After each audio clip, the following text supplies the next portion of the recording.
नमस्कार दोस्तों। राजस्थान को लेकर कांग्रेस खेमे में खुशी की लहर है और ये खुशी की लहर आई है सचिन पायलट के तथाकथित रूप से मान जाने को लेकर।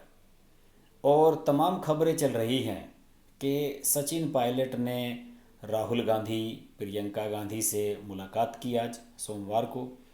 और उसके बाद ये तय हो गया है कि सचिन पायलट अब कांग्रेस के ही साथ हैं और उन्होंने ये भी स्पष्ट कर दिया कि वो बीजेपी में नहीं जा रहे हैं। कांग्रेस का खेमा इसलिए खुश है कि 14 अगस्त को सेशन है विधानसभा का और वहाँ पर सचिन पायलट का उपस्थित रहना बहुत ज़रूरी है कांग्रेस के लिए।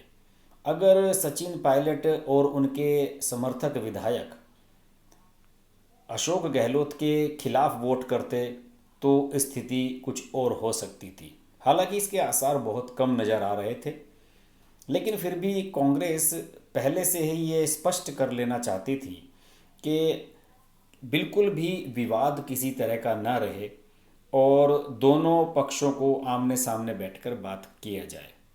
देखिए, अशोक गहलोत को इस पक्ष में शामिल नहीं किया गया है और हाईकमान ने इसमें खुद हस्तक्षेप किया। प्रियंका गांधी ने बताया जाता है कि इसमें इनिशिएट किया और पहले प्रियंका गांधी की बात हुई, फिर प्रियंका राहुल की बात हुई दोनों की, और फिर प्रियंका राहुल ने सचिन के साथ मुलाकात की और उसके बाद ये तय किया गया कि किस तरीके से व्यवस्था बनाई जाए राजस्थान में और आने वाले समय में किस तरीके से दोनों नेताओं के बीच में तालमेल बनाया जाए। ये खास बात है कि सचिन पायलट ने इस बैठक के दौरान ये कहा है कि उनकी नाराज़गी अशोक गहलोत से है, कांग्रेस पार्टी से नहीं है। और अशोक गहलोत अगर उनका और उनके समर्थकों का मान सम्मान रखते हैं तो वो उनके साथ काम करने में उन्हें कोई दिक्कत नहीं होनी चाहिए। इस मामले को लेकर कई तरह की खबरें चल रही थी। पिछले 2-3 दिन से ये लग रहा था कि शायद अशोक गहलोत की सरकार की स्थिति एकदम डामाडोल है और उनकी सरकार जानी तय है।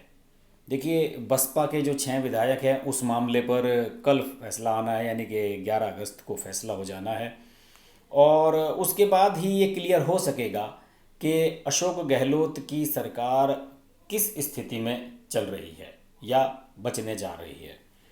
देखिए, सचिन पायलट की सबसे बड़ी नाराज़गी ये थी कि पिछले 1.5 साल से डिप्टी सीएम के तौर पर उनकी बात नहीं सुनी जा रही थी और चीफ मिनिस्टर अशोक गहलोत अपनी मनमानी कर रहे थे और इस बात से उन्हें खासी नाराज़गी थी।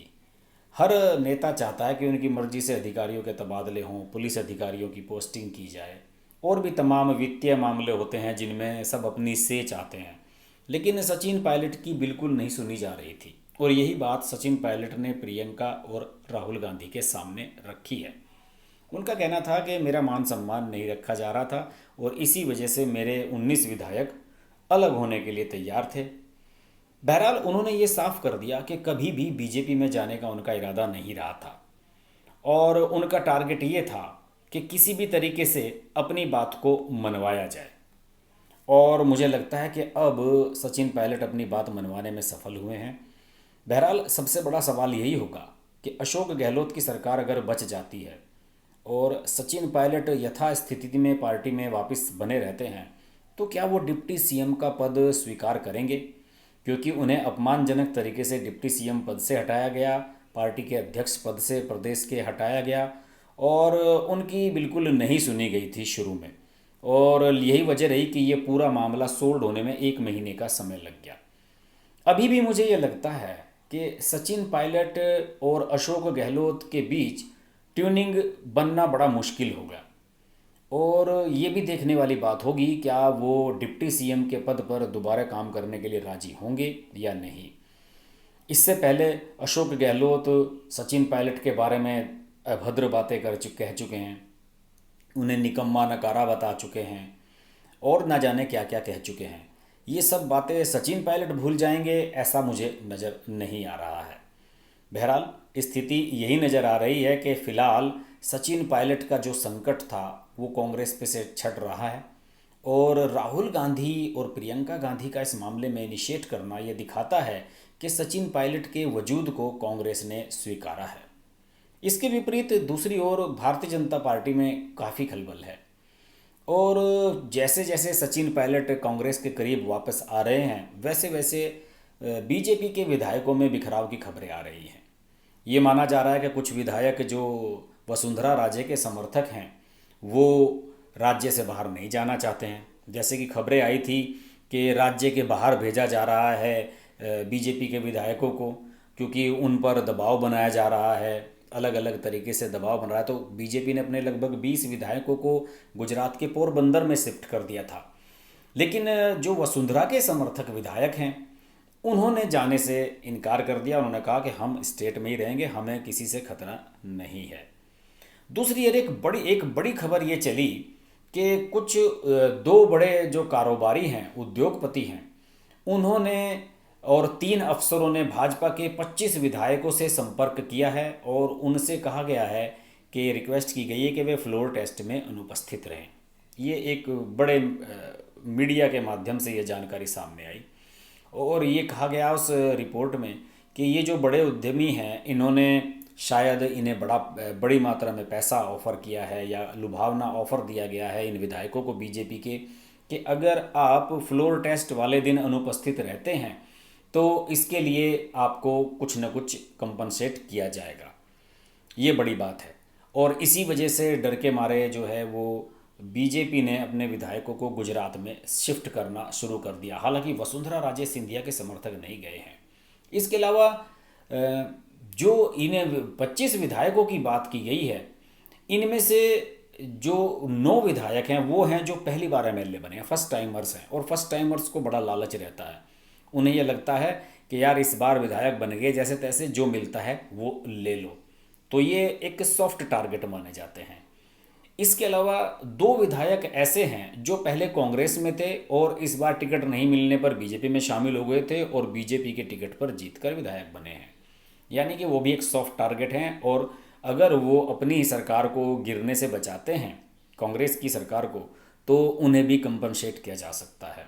और ये खबर बहुत बड़ी तेज़ी से फैली और इसमें यह बताया था कि भाजपा व निर्दलीय विधायकों से जिन 3 अफसरों ने संपर्क साधा उनमें से 2 आईपीएस और 1 राज्य प्रशासनिक सेवा का अधिकारी है और बीजेपी इस बात से डर गई है कि उसके विधायकों का क्या होगा। इसके अलावा पुलिस अफसरों ने भाजपा विधायकों के साथ ही उनके परिजनों के पुराने केस भी खंगालने शुरू कर दिए हैं। ये भी एक जानकारी आ रही थी, उन पर दबाव बनाया जा रहा है। यही वजह है कि बीजेपी अपने विधायकों को यहाँ से बाहर शिफ्ट कर रही है। बहरहाल कल से यानी कि 11 अगस्त से बीजेपी के विधायकों को जयपुर के एक होटल में पहुंचने के लिए कहा गया है और सुनने में आया है कि कुछ विधायक जोधपुर भी पहुंच रहे हैं और ये भी सुनने में आया है कि अगले 24 घंटे में वसुंधरा राजे सिंधिया भी उस होटल में पहुंचकर इन विधायकों से मुलाकात करने वाली है। यानी कि सचिन पायलट की वापसी की खबरों के बीच अब बीजेपी में खलबली है और बीजेपी को अपने विधायक संभालने मुश्किल नजर आ रहे हैं। राजस्थान की राजनीति कितने मोड़ लेगी, कितने उठापटक इसमें होंगे, ये किसी की समझ में नहीं आ रहा है। आप में से कुछ लोगों ने कहा भी है कि मैंने पिछले वीडियो में कुछ बात बताई थी, इस वीडियो में कुछ और बात बताई है। तो वहाँ का घटनाक्रम ही इतना पेचीदा और इतना कॉम्प्लिकेटेड और इतना लंबा होता जा रहा है कि कब कौन वहाँ क्या करने जा रहा है ये किसी की समझ में नहीं आ रहा है। लेकिन हमारी राजस्थान के मामलों पर बारीक नज़र बनी हुई है। हम सारी डेवलपमेंट्स को ट्रैक कर रहे हैं, आगे भी करते रहेंगे। राजस्थान के वीडियोस की मैंने एक प्लेलिस्ट तैयार की है, आप सारे वीडियोज उसमें देख सकते हैं। देखते रहिए हर्ष की बात लाइव। नमस्कार दोस्तों, मैं हूँ रवीना टंडन और आप देख रहे हैं हर्ष की बात। हर्ष जी एक बहुत ही सीनियर और बहुत ही समझदार जर्नलिस्ट हैं एंड मेरे मित्र भी हैं। तो बहुत खुशी है मुझे आपको बताने के लिए कि उनका ये जो यूट्यूब चैनल है बहुत ही कामयाब है और उसके लिए मैं उनको बहुत मुबारकबाद देना चाहती हूँ। एंड एक चीज़ ज़रूर कहूँगी उनके लिए कि वो बहुत एक अच्छे इंसान भी हैं। इंसान होना बहुत ज़रूरी है लाइफ में, क्योंकि वो अपने आप अपनी लिखावट में आ जाता है। तो बहुत ही कम ऐसे हमारे होनहार जर्नलिस्ट रह गए हैं हमारी इंडस्ट्री में जो सोच कर और समझदारी के साथ, रिस्पॉन्सिबिलिटी और जिम्मेदारी के साथ आर्टिकल्स लिखते हैं। सो कॉन्ग्रेचुलेशंस हर्ष जी, एंड आप लोग ज़रूर देखिए, लाइक कीजिए हर्ष की बात।